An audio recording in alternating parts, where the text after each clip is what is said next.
ready for a dose of inspiration with Billiekai Boughton. She is now in her 3rd year of seminary and serving as a prayer chaplain.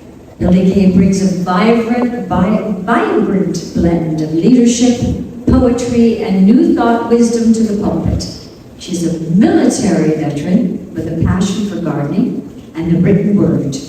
She's here to encourage us to stop looking out there for God and to cultivate the power within. It's my pleasure to welcome our guest speaker today, Billiekai.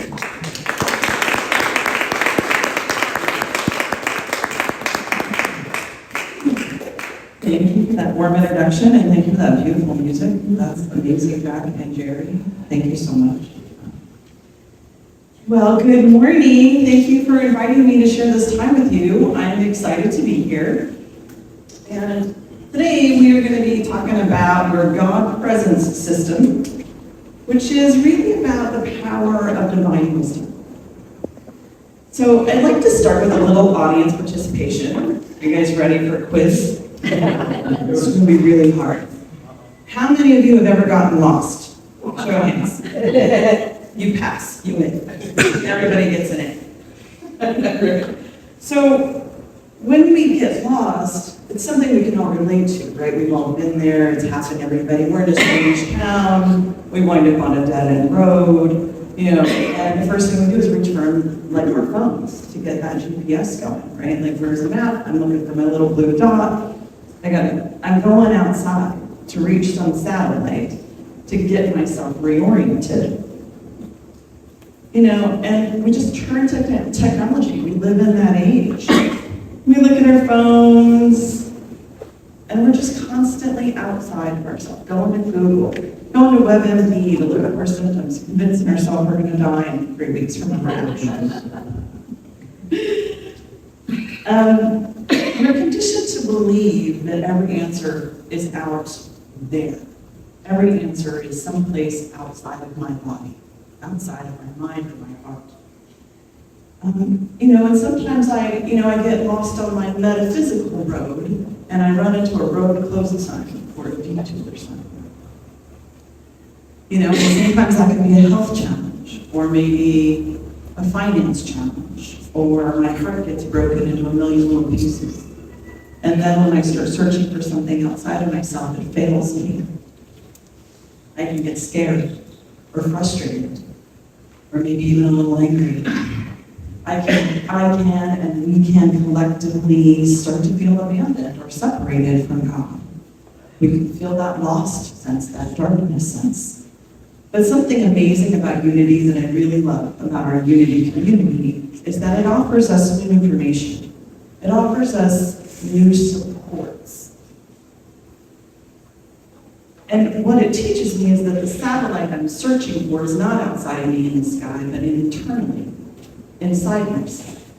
That when I turn to myself when I'm brokenhearted, when I turn to myself when I'm scared, when I go inside and seek my divine wisdom, that's when I can actually start to get resources, start to get answers. The Unity movement teaches us this beautiful truth that God is within me and with you and within all of us. It's not a hidden treasure. I don't have to hunt for it, search for it, or earn it. It's my divine providence. It's already here. Spiritual peace and happiness is right here in my body, in my chest. God is as close as breath. So you and I are the living enterprise of the divine. We don't have to try to find or search for God because we carry that divine spark within us. That's Unity principle number 2, that we each are all divine sparks of God. So that means your DNA is imbued with the Spirit of God. We cannot physically be separated. One of our co-founders, Charles Fillmore, taught that we have 12 spiritual abilities or faculties that he called the 12 powers. And today, when we're talking about our internal guidance system, we are talking about the power of divine wisdom, which is the power of the month, March, which is the color yellow, And it's not like stop sign caution yellow, it's bright, cheery, sunny yellow. It's sunflower yellow. It's located right here in our solar plexus, in our stomach, in our gut. So whenever I'm accessing my internal guidance system, sometimes I might say, it's a gut feeling. It's a gut response, right? I might also refer to this as my intuition, right? And in our tradition, when we're celebrating this and we're learning to access our divine wisdom, the instructions are to turn within, to go within myself and ask for that gut response. My or right? That's what I'm being asked to do that. And so sometimes when you're feeling something in the pit of your stomach, it's not yesterday's tacos. It's your presence system trying to get your attention. It's your wisdom trying to tell you something. So we get these internal flashes, these hunches, and these whispers in quiet moments. God rarely ever shouts with me. If there's a shouting voice in my head, it's my ego, right? If there's something loud in your head, it's probably your mother-in-law. It's your ego, right? Telling you this, that, and the other thing, trying to fool you. That's not God. God's wisdom is peaceful. God's wisdom is quiet. God's wisdom whispers to you. And so the nice thing about this gut feeling is it always has my best interest in mind. I can trust it. I can trust that gut response because that's my divine wisdom. That's my innate power. That's my divine spark connecting to my source, telling me which direction to go. Sometimes it tells me to hurry up. Sometimes it tells me to slow down. Sometimes it tells me, do not go. You ever get that one? Do not go. It's important to listen to that, right? To listen to that instinct. Your divine GPS is unfolding your path right from the very center of your being, quite literally. And there's something that kind of funny happens with the GPS, and it actually even happened to Abaya and I on the way here today, which is if you miss your turn, there's this voice, the slightly judgmental voice that goes, recalculating. Recalculating. And she's very calm about it, but she's letting you know that you missed something. And sometimes it's because you think you know better, you think you know where you're going, or sometimes it's because a bias said something really interesting. And my passenger was like talking about something cool, So I missed the turn and had to turn around and come back, and so my GPS recalculated, and I thought, well, that's funny, it's part of my talk to me. So last year, I did that. I took a life miscalculation. I took a life turn in the wrong direction, and I took this job. And when I went to my interviews, they presented as this beautiful, cohesive team, like they were all one big unit. And that was a wrong turn into a toxic job. And my internal GPS was like, recalculating. Because that place turned out to be really two separate teams, pretending to be one, and they were quietly like having a whole war that I like to refer to as the great nonsense and pettiness war of 2025. And so I did have to recalculate that job. And I wanted to view that detour as a failure. My ego wanted to tell me that I did something wrong. But from the perspective of divine wisdom, there are no dead ends. I can't make a bad choice or a bad decision. There's no choice that I can make that God can't use to my benefit.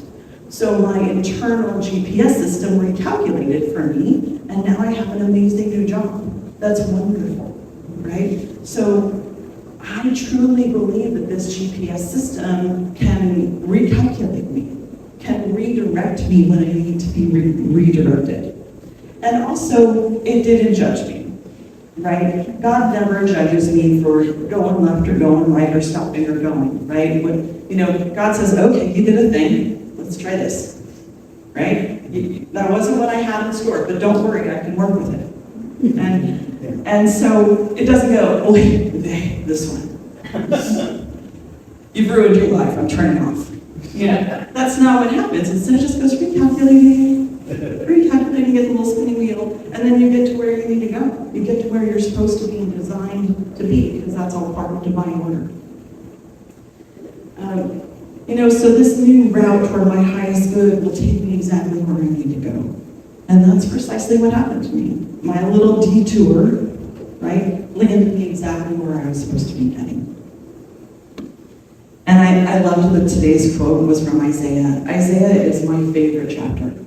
And for those of you who've never studied the Old Testament, A, I don't blame you. It's scary.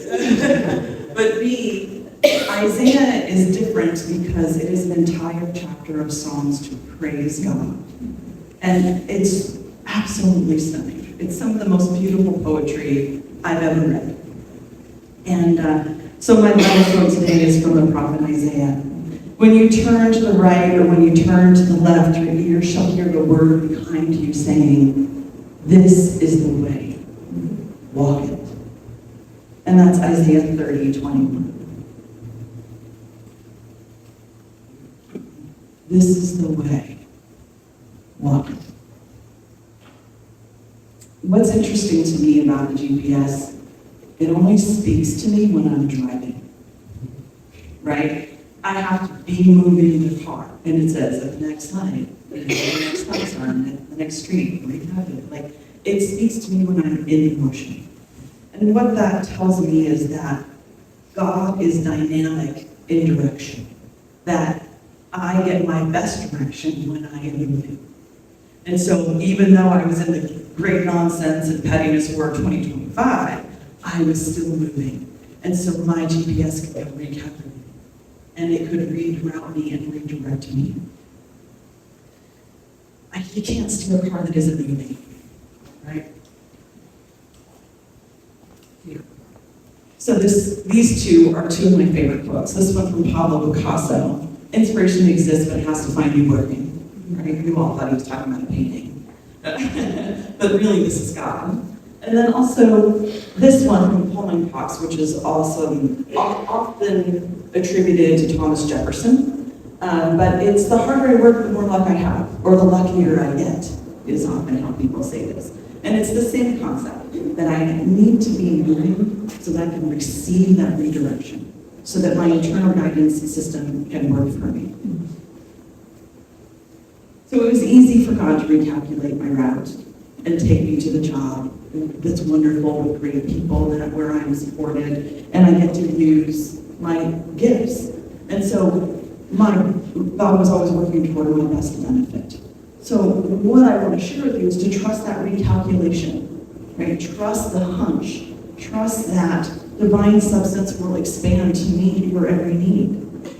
One of Unity's best but least appreciated tools is the power of denials.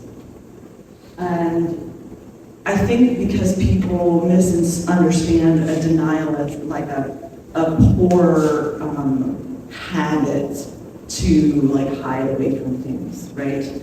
But in Unity, we use denials to clear the clutter of our mind, to clear the traffic jam in our head. Then the ego that's in there screaming at me, denials help sweep that out.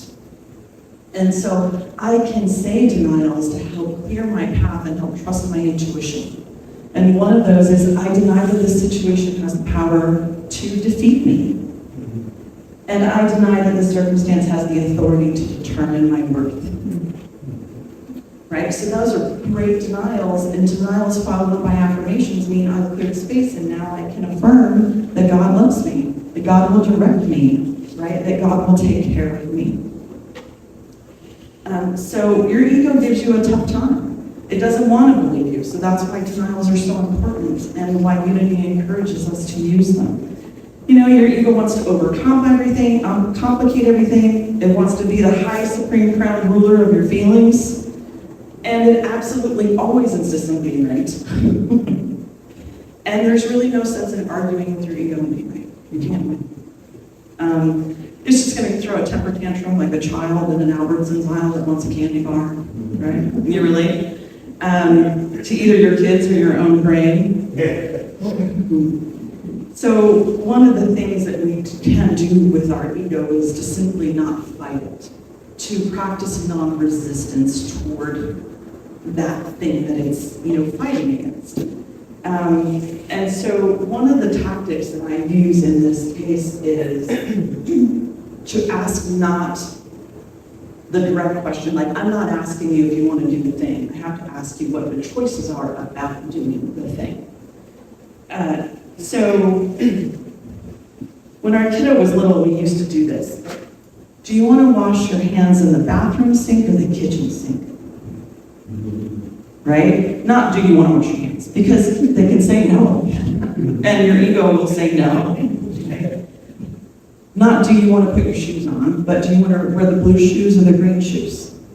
Not do you want to get dressed, but do you want to wear shorts or pants today?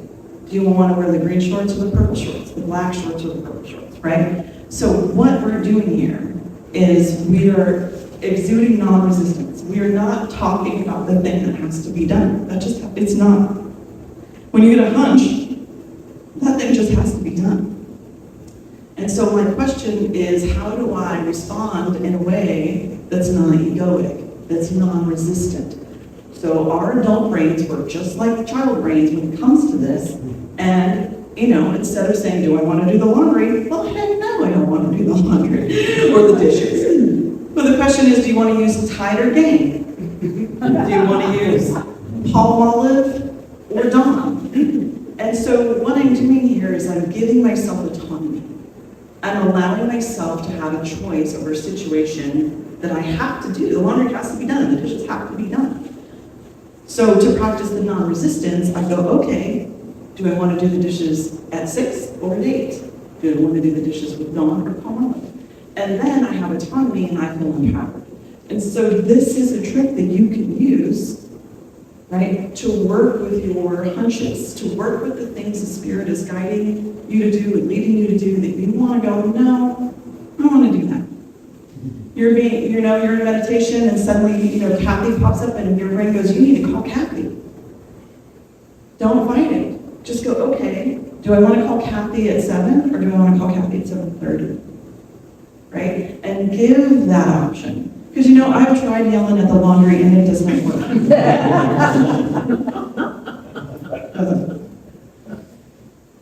So divine wisdom may not make sense to my moral mind.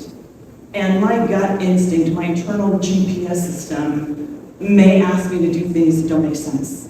May ask me to call people I don't want to. May ask me to do a task or do a service that feels ridiculous to me. But that's in my best interest. That's my divine wisdom inside my divine spark going, hey, pay attention to me. And so instead of fighting that, I go, okay, I'm going to look at what choices I have around this. So the next time you're feeling like you made a wrong turn, like you've gotten a little lost or off track, and you're beginning to second guess yourself, remember that the answers you're seeking are inside of you.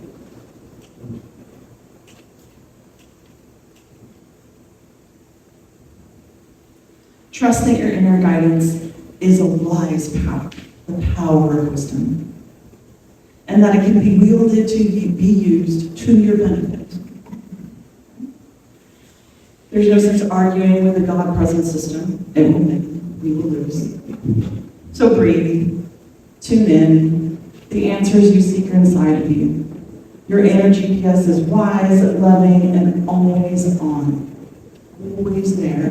God is always as close as friends. There's no decision that God can't use to your benefit. Every choice you make will turn out to your best interest, because that's what wisdom does. So then use your mind to work with the hunch, with the guidance, not against it. Give it choices for what's being asked of you, so you won't feel so bad when you hear recalculating, because it's not really a judgment. It's working in your best interest. It's saying, I'm recalculating your life because I love you. And so it is in